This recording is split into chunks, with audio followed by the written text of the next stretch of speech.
Stoicism is nihilism with virtue. And Buddhism, well, Buddhism is Stoicism, but taken even further. My name is Louis Angel. If you don't know who I am, I run a self-improvement channel, primarily geared towards femboys, sensitive guys, emotional men, feminine men, and submissive men, anyone in that general category, but all are welcome. In fact, I may be splitting it up into two channels, a spiritual channel and a self-improvement channel for those guys.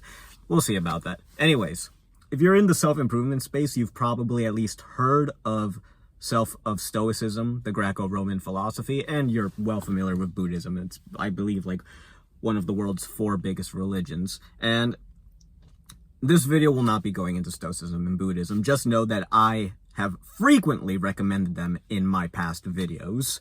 And I recommend a few specific books to just read every now and then, and audiobooks, because I feel like they really help with like setting the foundation for self-improvement, and I am very grateful to them.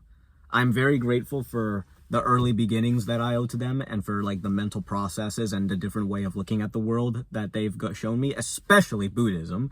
Stoicism introduced me to like practical philosophy instead of like impractical philosophy in psychology, and Buddhism like just flat out changed the way I look at some things, and like had really shifted the direction of my morality. Not really, it didn't really shift, it just pushed me to be more moral. So they both definitely help, and I owe a lot to Buddhist meditation, and Buddhism even helped me reach that transcendental state I spoke about a while ago.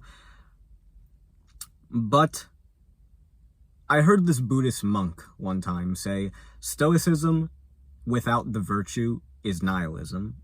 And I think I definitely see that, because like in Stoicism, they teach you that nothing matters except your virtue, except doing good deeds. And the same thing in Buddhism. Buddhism teaches you that at the end of the day, nothing really matters except doing the good thing. But the thing is, another thing they teach, and by the way, in case you haven't noticed, this video, like, the title was clickbait. I don't have the answer for if Stoicism, Buddhism, like, what is the correct system. But this video is just a thought that I've been ruminating lately that I think would be helpful to you too. Stoicism and Buddhism, they try to remind you that, like, this world is impermanent. Everything here is impermanent, so you shouldn't get too attached to it. I've always thought that to mean I shouldn't get attached in any way, but I think a better way of looking at it is don't put your self-worth there. Don't identify with that thing as yourself, because it's impermanent. It's not you.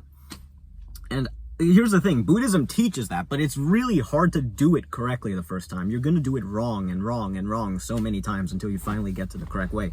But along the way doing it incorrectly, you're going to be very nihilistic, because that is like what Stoicism and Buddhism lend themselves to, is like nothing matters.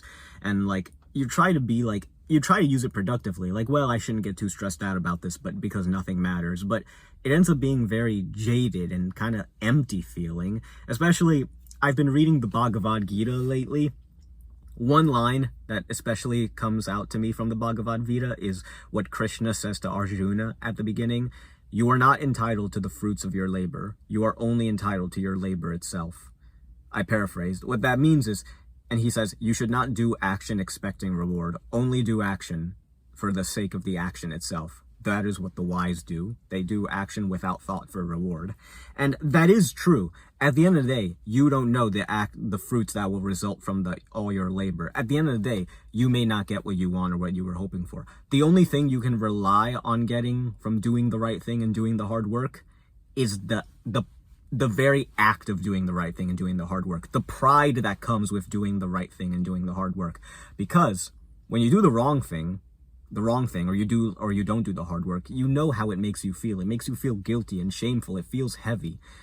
What you get from doing the right thing and the right work is not necessarily a reward, but you get the light feeling of not having the guilt and shame. And you get the character changes that result. Because if you do the right thing and the hard work, your character gets better. All you are entitled to is the character change and the act of doing the work itself, that light feeling of not feeling shame and guilt. But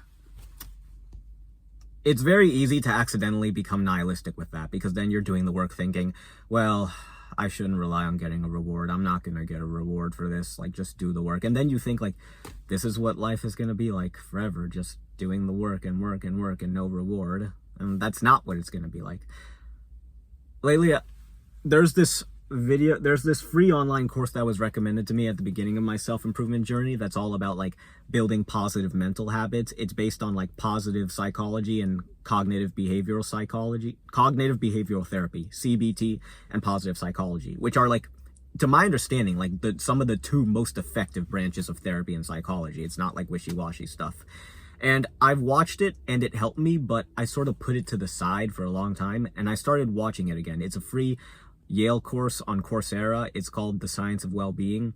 And they talked about visualization and like being appreciative for the things you have by imagining them gone and how much worse your life off would be. I'm going to make a video talking about that more later because this video's getting, I want to end it soon. So I started doing those things, like doing the opposite of not expecting reward for my work, like imagining a positive outcome, a positive future.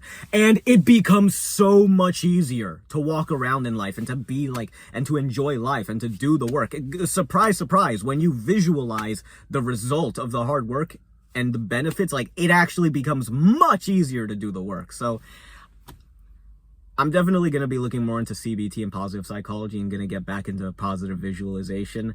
I feel like I'm not abandoning Buddhism and Stoicism, but like they have their time and place. And I think I want to see about CBT and positive psychology. So just a thought I wanted to put out to you too. All right. I hope you learned something from this video. See you later.